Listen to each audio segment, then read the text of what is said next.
It's amazing how much we take for granted in life, like the gift of seeing all the beauty that surrounds us and being able to do even the simplest of things. For most of us, these furry little bundles of love are our best friends, our four-footed family members. But for many people, they're a lifeline, an essential partner that helps them live full and happy lives, the lives they deserve to live. Hello, I'm Ashley Hayden, and I'd like to introduce to you some of the people whose lives have been forever changed by the South African Guide Dogs Association for the Blind.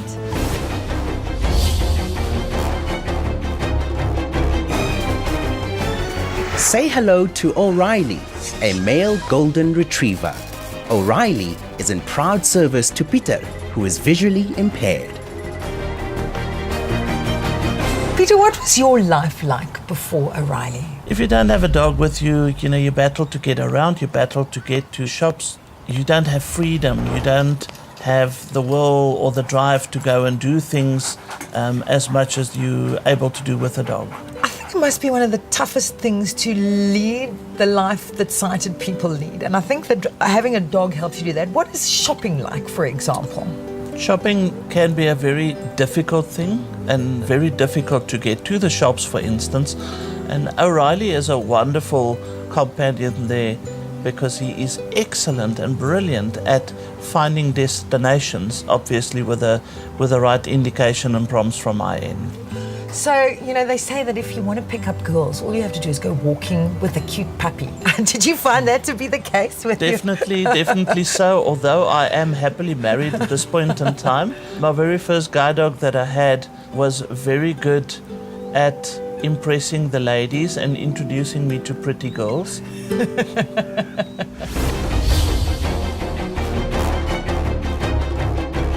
This is Khan, a black male Labrador. Khan is a qualified service dog and is in proud service to Kelby. Kelby has cerebral palsy. What is it that Con does for you? He opens and closes doors, he puts on and off lights. At the moment, he's learning to walk in a soft harness with me with a crutch. He picks up anything that I've dropped, like a cell phone or my purse or even a card off tiling floor. Believe it or not, this dog, he'll get it. He has learned to call my parents if something has gone wrong. If I'm able to say, find it, then there's three main people that he goes and fetches. If I can't get that out, then he speaks. And everybody knows, if this dog barks, you better come running, it's serious. Before Khan, I was very secluded. I had my own little shell and I knew the people I knew, and it was my earphones and my cell phone, and that was it. I didn't talk to people, I didn't go out of my way to go and meet new people, never mind do new things, because being stuck in a chair, you get the stereotype anyway. And it's difficult. And have things changed since you got him? Very much so. And if it actually wasn't for Khan, I wouldn't have met my husband. And then I believe he played a very important part in the wedding ceremony. Yes. Yes? He and my dad walked me down the aisle at my wedding. Who gives this beautiful bride in marriage? We do. I was able to use him as my crutch, and he was there to alert people when I got tired. And most importantly, he was gorgeous in all of the photos, so he made me look better.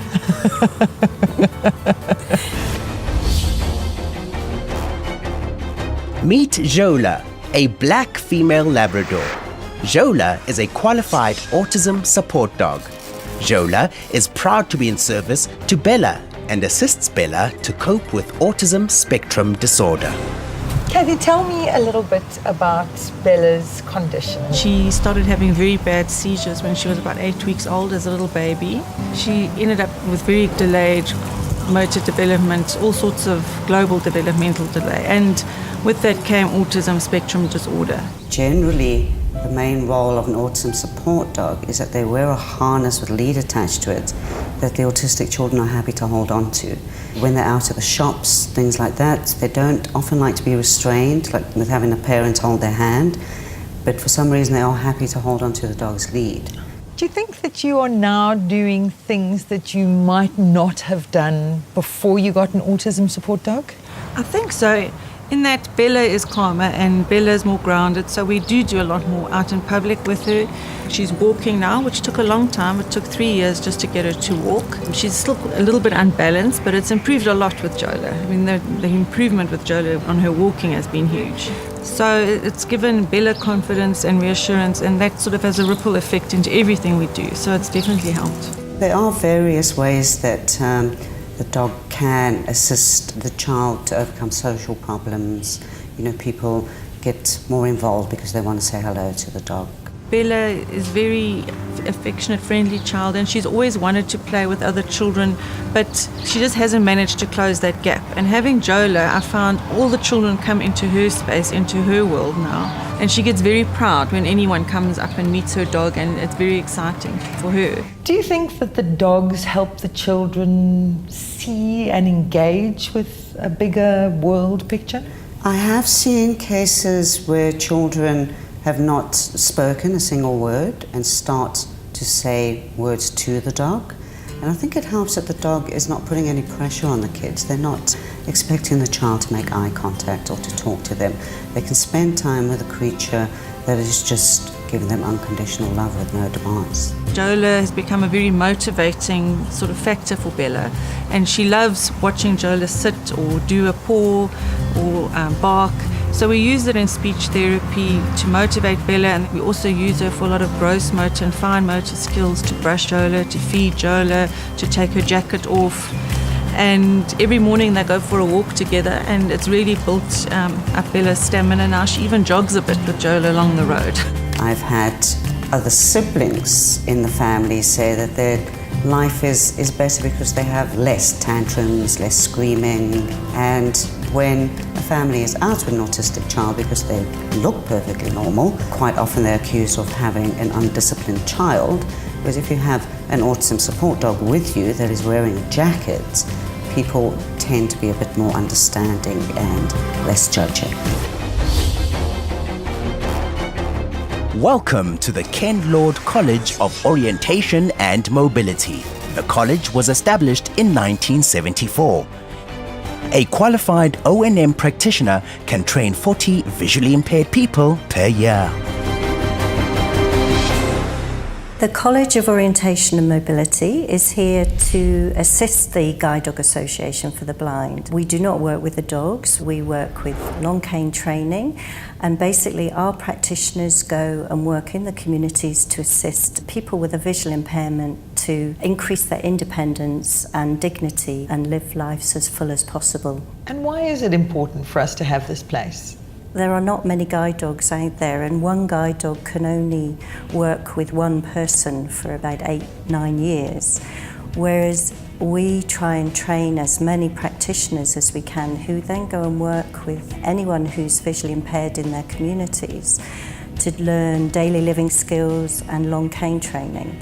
So for many people that's the only option they have to be more independent. So what are the things that they would then go out and teach? There are many, many practical skills. You learn how to identify money, both the notes and coins, under blindfold. You learn how to pour hot and cold water, make a meal. You also learn how to light, say, a paraffin lamp safely and independently. How many people would graduate from the college? At the moment we're running a 2-year program. We're quite short on resources, so with what we can put together, we've got 6 students here at the moment. So how many people would each practitioner reach each year? Each practitioner hopes to reach about 40 people with a visual impairment each year, plus seeing others who may not need a full program of training. So we very soon reach quite a few people, but it's just a tip of the iceberg. We reckon there must be about 400,000 or totally blind who could possibly need help, with a further 1 million who have severe visual impairment. Peter, what does it mean to have an association like Guide Dogs? Absolutely wonderful to have an association like the South African Guide Dogs Association. It gives you so much more in life. The support that they give us as guide dog owners is wonderful. The gift that we get through having our own independence and mobility and companionship, it is just absolutely wonderful that we can still have that privilege, and it's an honor to be part of such an organization and to receive constant assistance with the dogs that they train for us. But I mean, I think that your life has changed just as much as a blind person. Yeah, it has. It's definitely made me a better person, and it's made me a lot more humble because you start to appreciate the smallest of things. I have friends that literally just sit in their chairs and do nothing, whereas I can still have a full conversation, use my hands, walk, and I have a dog that works when I need him to. That third wheel kind of, will you please get this, or can you take me there, is completely gone. You don't have to rely on anybody to help you with anything. You kind of become your own person, and it teaches you to grow up. What is your wish for parents of autistic children? Definitely for their children to experience the joy that Bella's had out of Jola, and I really wish that on other families. It may seem quite daunting, but it's such a blessing, and Guide Dog Association really help with the whole process, and it's much easier than you think. I would really wish that for any child to have that special friendship that the dog will bring. I mean, these practitioners, the lives they change is phenomenal, and you can't beat it for a job. Well, who would want to do anything else? The four functions of the Guide Dog Association: guide dogs, service dogs, autism support dogs, and the College of Orientation and Mobility all provide crucial help and companionship to improve the quality of life for people who desperately need it. Thank you for joining me, and please continue to support the remarkable work done by the association.